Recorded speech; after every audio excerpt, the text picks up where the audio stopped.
वैसे ही मेरे यहाँ राष्ट्रीय स्वयंसेवक संघ की शाखा चलती थी। शाखा में तो खेल-कूद होता नहीं, देशभक्ति के गीत होते थे। वो मन को जरा बड़ा मजा आता था, एक मन को छूता था, अच्छा लगता था। तो ऐसे ही करके हम संघ में आ गए। तो संघ के एक संस्कार तो मिले कि भाई कुछ भी सोचो, करो। अगर वो पढ़ते हो तो भी सोचो कि मैं इतना पढूं मैं देश के काम आऊं। अगर व्यायाम करता हूं मैं ऐसा व्यायाम करो कि मेरा शरीर भी देश को काम आए। ये संघ के लोग सिखाते रहते हैं। अब संघ एक बहुत बड़ा संगठन है। शायद अब उसके 100 साल हो रहे हैं, ये 100वां वर्ष है। और दुनिया में इतना बड़ा स्वयंसेवी संगठन कहीं होगा ऐसा मैंने तो नहीं सुना है। करोड़ों लोग उसके साथ जुड़े हुए हैं। लेकिन संघ को समझना इतना सरल नहीं है। संघ के काम को समझने का प्रयास करना चाहिए। और संघ स्वयं तो एक पर्पज ऑफ लाइफ जिसको कहे, इसके विषय में आपको एक अच्छी दिशा देता है। दूसरा, देश ही सब कुछ है और जन सेवा ही प्रभु सेवा है। ये जो हमारे वेद काल से जो कहा गया है, जो हमारे ऋषियों ने कहा, जो विवेकानंद ने कहा, वही बातें संघ के लोग करते हैं। तो स्वयंसेवक को कहते हैं भाई तुम्हें संघ में से जो प्रेरणा मिली वो 1 घंटा शाखा है, वो स्वयं नहीं, यूनिफॉर्म पहनना वो स्वयं संघ नहीं है। तुमने समाज के लिए कुछ करना चाहिए। और वो उस प्रेरणा के आज ऐसे काम चल रहे हैं, जैसे कुछ स्वयंसेवकों ने सेवा भारती नाम का संगठन खड़ा किया है। ये सेवा भारती जो गरीब बस्तियां होती है, झुग्गी झोपड़ी में गरीब लोग रहते हैं, जिसको वो सेवा बस्ती कहते हैं।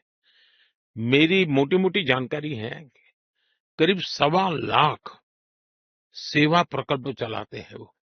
और किसी सरकार की मदद के बिना समाज की मदद से वहां जाना, समय देना, बच्चों को पढ़ाना, उनके हेल्थ की चिंता करना, ऐसे ऐसे काम करते हैं।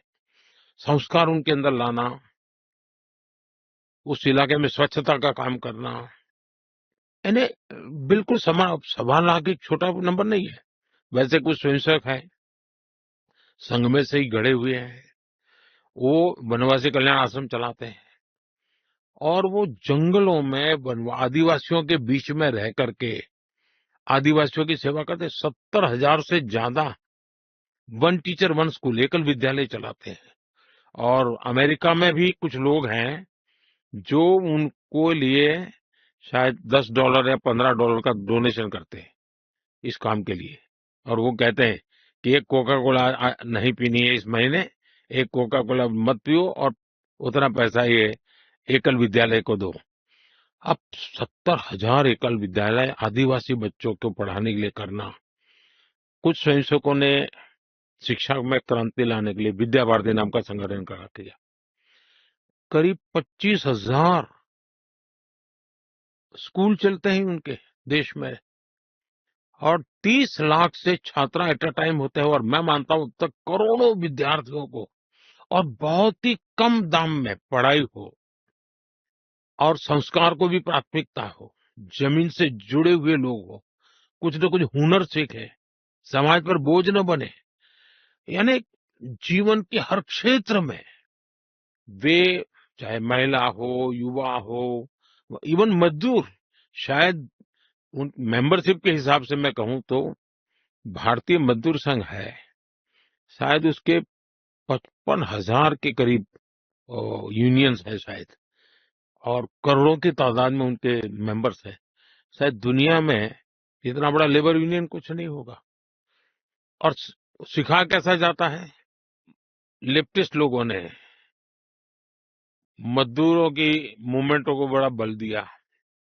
लेबर मूवमेंट जो लगे हैं उनका नारा क्या होता है, workers of the world unite, दुनिया के मजदूरों एक हो जाओ, फिर देख लेंगे, ये भाव होता है।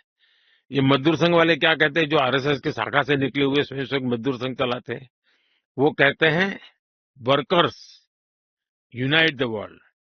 वो कहते हैं workers of the world unite, ये कहते हैं workers unite the world. Unite the world. ये कितना बड़ा वाक्य, दो शब्दों में इधर उधर है, लेकिन कितना बड़ा वैचारिक बदलाव है। ये संघ की शाखा से निकले हुए लोग अपनी रुचि, प्रकृति, प्रवृत्ति के अनुसार जब काम करते हैं, तो इस प्रकार के गतिविधियों को बल देते हैं। और जब इन कामों को देखेंगे, तब आपको 100 साल में राष्ट्रीय स्वयंसेवक संघ ने भारत के सारे चकाचौंध दुनिया से दूर रहते हुए एक साधक की तरह समर्पित भाव से, तो मेरा ये सौभाग्य रहा कि ऐसे पवित्र संगठन से मुझे संस्कार मिले जीवन के,